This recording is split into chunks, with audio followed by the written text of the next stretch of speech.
warahmatullahi wabarakatuh.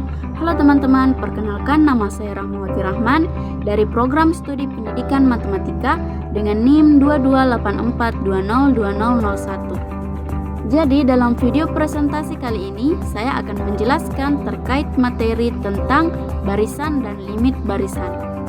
Silahkan teman-teman simak videonya sampai akhir. Baik, kita mulai dengan definisi barisan.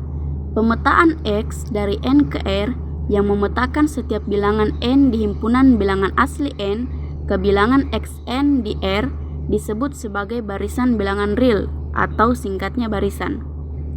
Notasi barisan dalam hal ini bisa kita tuliskan sebagai pemetaan X atau notasi dalam kurung Xn, bisa juga dengan keterangan N elemen dari himpunan bilangan asli N, atau kita tuliskan suku per suku X1, X2, X3, dan seterusnya.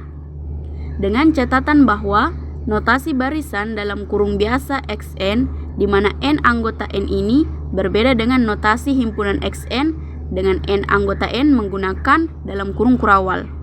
Sebagai contoh, barisan min 1 pangkat N adalah barisan minus 1, 1, min 1, 1, dan seterusnya bergantian antara min 1 dan 1.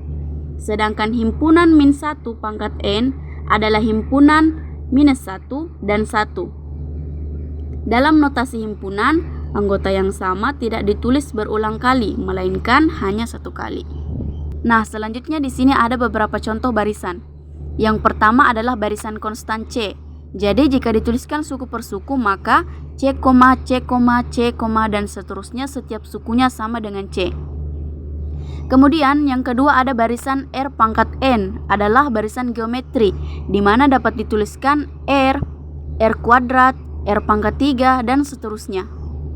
Selanjutnya yang ketiga ini adalah barisan yang didefinisikan secara induktif. Misalnya X1 sama dengan 1, lalu Xn plus 1 sama dengan Xn ditambah 1 per Xn untuk N lebih besar sama dengan 2. Nah, jika kita hitung X2 dan seterusnya, maka kita peroleh barisan 1 suku pertama, 2 suku kedua diperoleh dari 1 ditambah 1 per 1, dan suku ketiga 2 tambah 1 per 2 sama dengan 5 per 2, suku keempat 5 per 2 ditambah 1 dibagi 5 per 2, atau 5 per 2 ditambah 2 per 5 menghasilkan 29 per 10, dan begitu seterusnya. Nah, selanjutnya ada barisan Fibonacci. Ini termasuk dari barisan yang didefinisikan secara induktif di mana F1 sama dengan 1, F2 juga sama dengan 1, lalu Fn plus 1 sama dengan jumlah dari dua suku sebelumnya, yaitu Fn min 1 ditambah Fn. Jadi, jika kita hitung suku demi suku, maka kita peroleh 1, suku kedua juga 1, lalu suku ketiga 1 ditambah 1 sama dengan 2, kemudian suku keempat 1 tambah 2 sama dengan 3, suku kelima 2 tambah 3 sama dengan 5, dan begitu pun seterusnya sampai suku ke N. Baiklah, kita lanjut di pembahasan berikutnya mengenai limit barisan. Misal diberikan suatu barisan bilangan real Xn, kita bertanya apa yang terjadi dengan bilangan Xn bila N semakin besar, menuju tak terhingga. Nah, kita definisikan barisan Xn di R dikatakan konvergen ke suatu bilangan X elemen R apabila untuk setiap epsilon positif terdapat bilangan K yang bergantung pada epsilon bilangan asli. Sedemikian sehingga untuk setiap N lebih besar sama dengan K, berlaku nilai mutlak Xn dikurang X lebih kecil dari epsilon.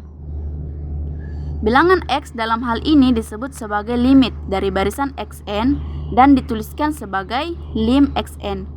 Jadi, lim Xn sama dengan X apabila untuk setiap N lebih besar sama dengan K, berlaku nilai mutlak Xn min X lebih kecil daripada epsilon. Nah, kita masuk pada contoh soal. Di sini kita harus membuktikan bahwa barisan 1 per N konvergen ke 0. Berikut pembuktiannya. Diambil sembarang epsilon positif, berarti 1 per epsilon lebih dari 0. Menurut sifat Archimedes, kita dapat memilih bilangan asli K sedemikian sehingga 1/k lebih kecil dari epsilon. Akibatnya untuk setiap n lebih besar sama dengan k, berlaku nilai mutlak 1/n dikurang 0 sama dengan nilai mutlak 1/n. Sama dengan 1/n lebih kecil sama dengan 1/k dan 1/k lebih kecil daripada epsilon. Jadi terbukti bahwa barisan 1/n itu konvergen ke 0. Dengan kata lain, terbukti limit 1/n sama dengan 0. Ketunggalan limit. Teorema, jika xn konvergen, maka limit dari barisan xn itu tunggal. Buktinya, misalkan barisan xn konvergen ke x dan juga ke y, dengan y tidak sama dengan x, ambil epsilon sama dengan 1/2 kali nilai mutlak x min y. Maka terdapat bilangan asli k sedemikian sehingga untuk setiap n lebih besar sama dengan k, berlaku nilai mutlak xn min x lebih kecil dari epsilon dan nilai mutlak xn min y juga lebih kecil dari epsilon. Jadi dari definisi barisan konvergen terdapat K1 untuk nilai mutlak xn min x lebih kecil dari epsilon dan K2 untuk nilai mutlak xn min y lebih kecil dari epsilon.